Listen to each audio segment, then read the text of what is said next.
Hello and welcome to Bits and Atoms, the Grisham Robotics Founder Series. I'm your host, Elias Can, and today I've got Sammy Verghese, co-founder and CEO of Mucka AI, joining me. To get started, Sammy, would you mind sharing a quick intro about you and Mucka AI? Yeah, so I am Sammy, and thanks for having me here, Elias. As you mentioned, am the co-founder of Mucka AI.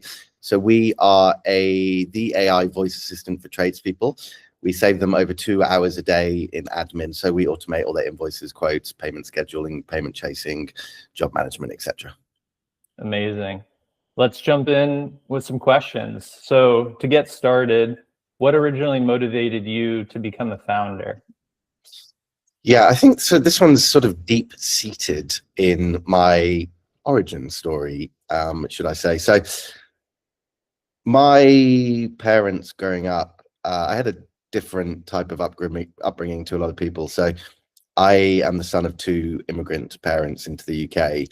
Growing up, my mother was actually a toilet cleaner and my father didn't have a job.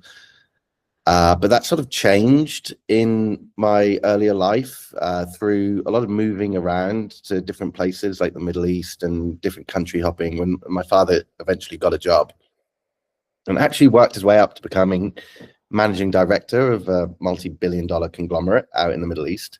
So that sort of like hustle, grit, determination was my inspiration to co-found my first company at 18, really. Once you've lived that upbringing, I think I had a sort of chip on my shoulder, to be honest, of, well, if my parents can do it, especially my mother, who couldn't even really speak English in this country, if they could do it, why the hell couldn't I? So it almost felt like part destiny, part responsibility. Really interesting. And I love that you frame it as an origin story, because I think here with your upbringing and what you saw from your parents, it definitely can help shape and guide you in life as well. And you mentioned starting your first company at 18. Out of curiosity, what was that first company? And I know you've been a serial founder, so kind of take me through the different founder experiences that you've had so far. Yeah, I mean, there's been a few different experiences, to be totally honest, but that was in the oil and gas industry, strangely enough. That company I co-founded while I was still actually completing a law degree at the same time. And crazily enough, we scaled that business to do about $30 million of annual revenue, raised $100 million of debt into the business, sort of 12 months before a global market collapse in the industry. So just as we were scaling and rapidly growing, we took on a huge amount of debt, and unfortunately the business didn't survive that. But just very short sort of elevator pitch after that, I also then co-founded a tech company which exited, co-founded an events business, which was one of the fastest growing events businesses in the UK. Then took a slight career detour into buying multiple nightclubs, pubs, music festivals, living the dream until COVID, and the dream became a harsh reality. And then went back to technology in the frontier tech space, and now at Mucka.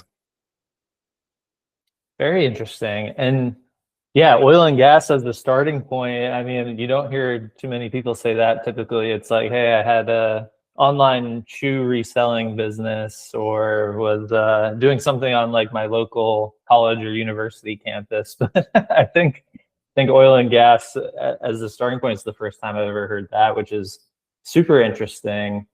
And you know, you've had a few different paths, a few different journeys, and I know this might be a little bit hard to sum up in one piece, but maybe for other folks either starting or early into their own entrepreneurial journey, what for you have been some of the key insights or takeaways? You know, could be different each stop, or just holistically as being a founder. any key takeaways on the founder journey for you so far? Yeah, I think the most key one to my personal viewpoint on entrepreneurship and being a founder comes really from the first company.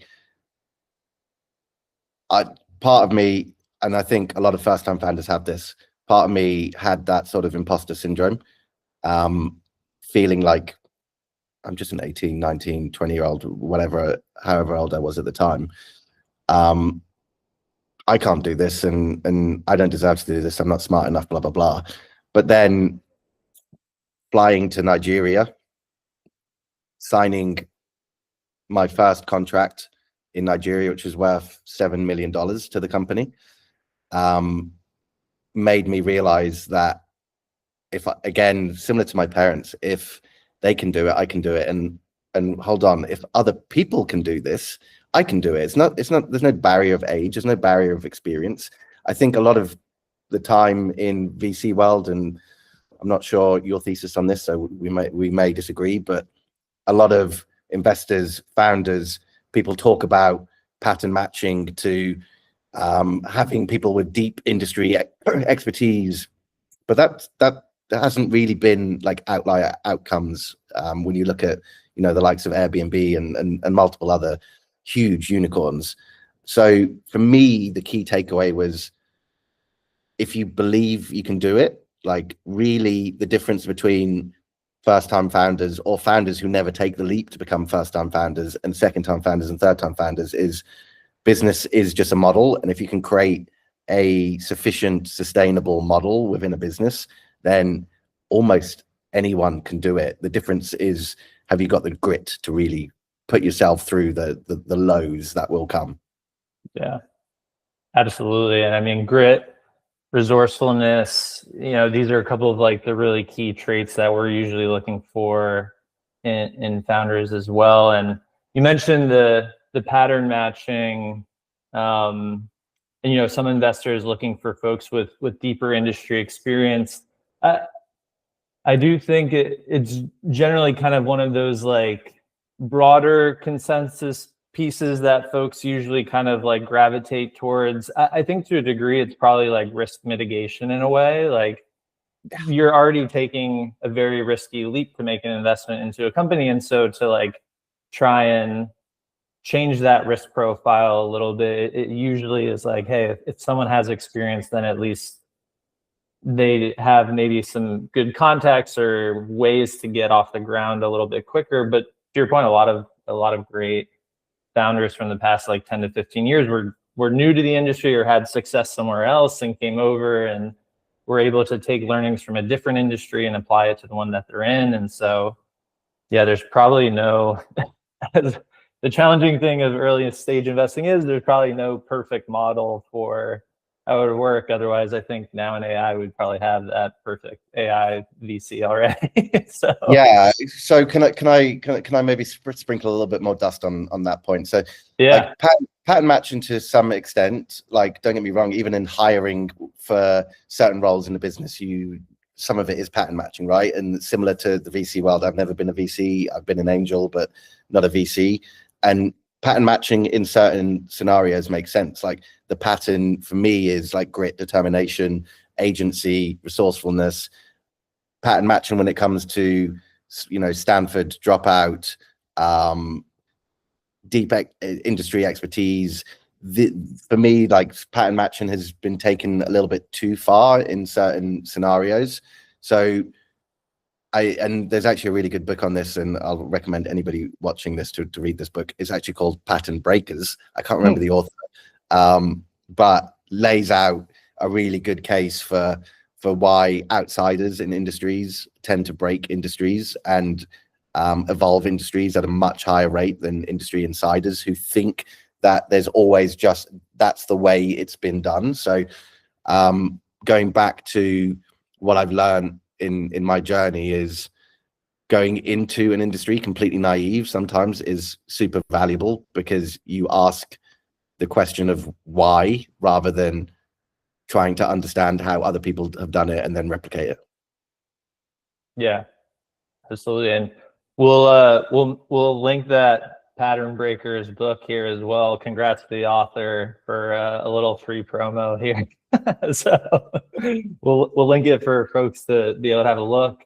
And maybe, you know, building off that as well, because I think it segues nicely into, like, for you, kind of the genesis and inspiration for starting Mucka AI. Like, what were you seeing in the market, or, you know, some kind of thing that legacy solutions were missing that you thought, like, this is an opportune time to build Mucka?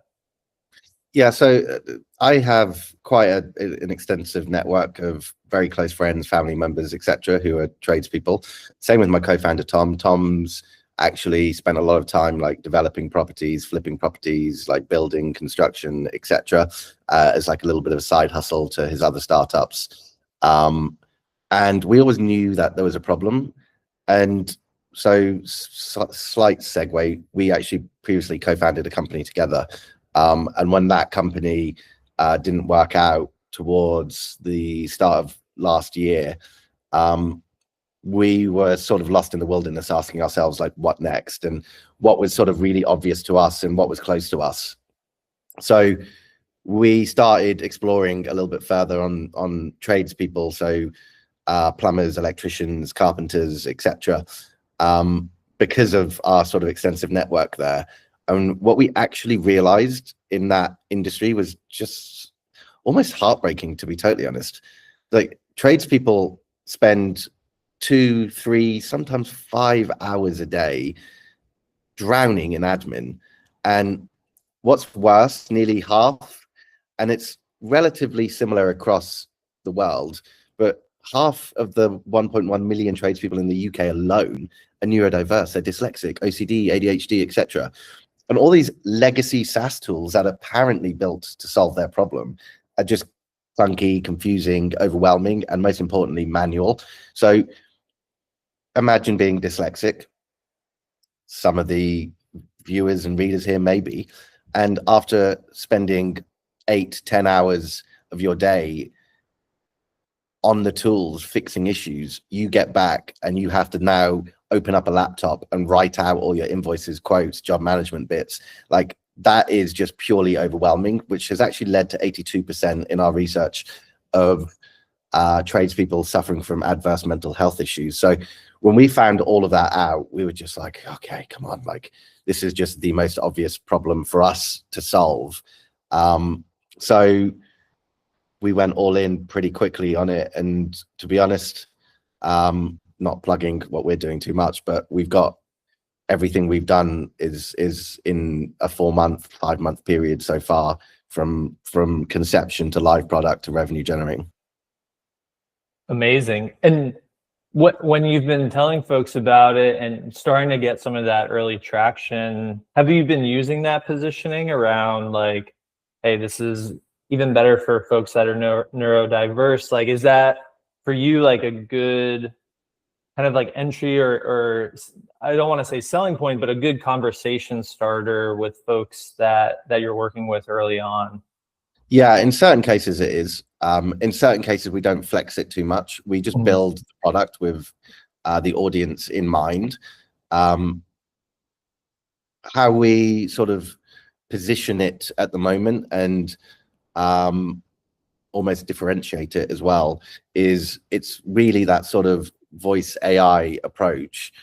The ability to speak to an AI, and if you think about the actual workflow, user flow of the day-to-day journey of a tradesperson, is they tend to be in the van or truck for the American audience and moving between site to site, visit to visit, etc.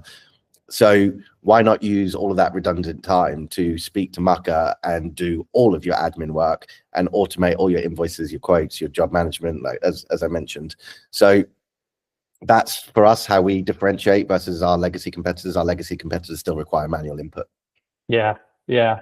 And to your point, folks are spending a lot of time doing the actual work, and then for them at the end of the day to have to come through and do this manual work that, and for them is even more challenging with their given situation, it's a huge help to be able to automate a lot of this work.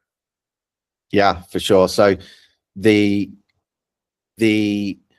real value here is not only being able to unlock additional revenue, but being able to unlock additional wellness and mental health for our users. So we can save 2 hours, 3 hours in the evening where you can go back and spend family time together or go out and socialize with friends. And crucially, weekend time, a lot of our users and audience are spending multiple hours over the weekend and missing out on family activities and whatnot, just to stay up with a tender or stay up with their customers to make sure their customers are getting the best experience.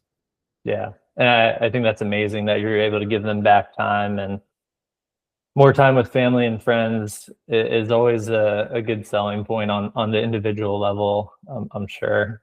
Yeah, for sure. Like, listen, we work in startup world where we don't necessarily always think about time with family and friends. But that's the sacrifice we make, right? We know what we're getting into. Tradespeople, when they get into becoming a tradesperson, don't think about the sacrifice of long hours, weekends, etc. They think about, I want to do this job because I love working with my hands. I love fixing manual problems. They don't think, oh, I can't wait to spend my entire weekend doing all the admin for it. Awesome. Well, we're at time. Thank you again, Sammy, for joining me on Bits and Atoms. It was great to have you here. Have a great day and great rest of the week. Thanks for having me.